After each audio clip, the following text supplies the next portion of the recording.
All right, so I'm back at this relief tile. I'm working on some textures. I wish I had a ball peen hammer. I like this kind of hammered look, but the end of this hammer is kind of flat.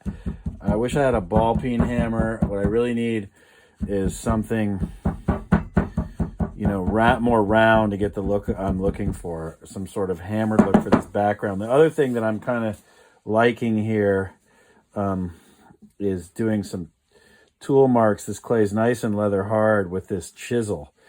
So, it's not good to use really good woodworking tools on clay, but in this capacity, it's not going to dull my chisel too much. And this isn't a really great chisel, but I'm trying to get some contrast between the smooth edges of the ear and kind of this more rough kind of background that I'm working with this chisel. I've also made a template so I can kind of decide how big this tile is going to be.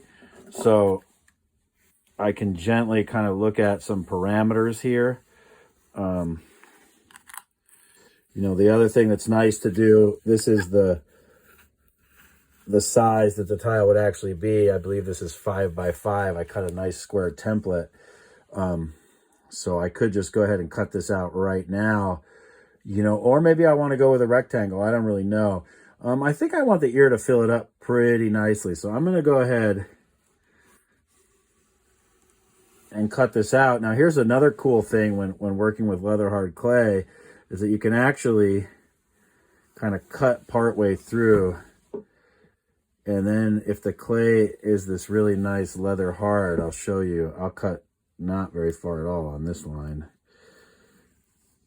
You can kind of get this beautiful broken edge. See, it gives it some character, that broken edge.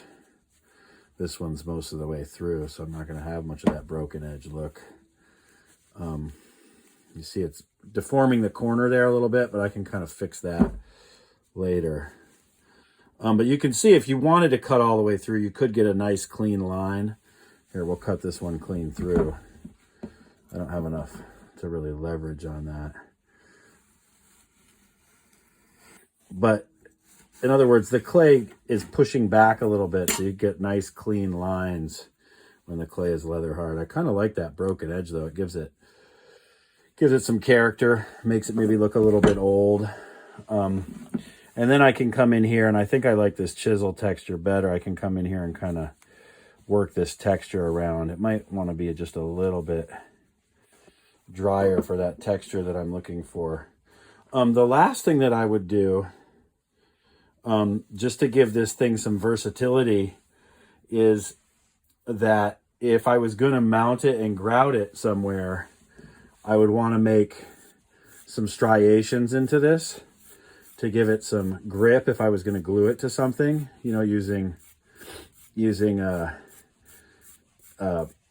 bonding mortar, tile set mortar, thin set mortar. You'd want to give it some texture like that. So even if I'm just going to hang it on the wall, I might do that because someday I might want to include it into, a more permanent tile installation. And then also, even if I was going to, so-and-so put it in a permanent tile installation, I would take something so I can create a keyhole, right? So that's a wide thing, and then you kind of slide it up so that there's a catch under there. This is kind of a big screw with a decent head size to it, so that I could put a nail in the wall and then it could go up and it can hang upon the wall. So in other words, I'm building in options here, right? You want to make sure that there's some good territory underneath there for that nail head to go. So I've got the option by scoring it. If I ever wanted to really mount it in thin set, it would have some texture to kind of hold on to the thin set. And I also have the option of hanging it on the wall. So I just wanted to finish that tile up for you guys.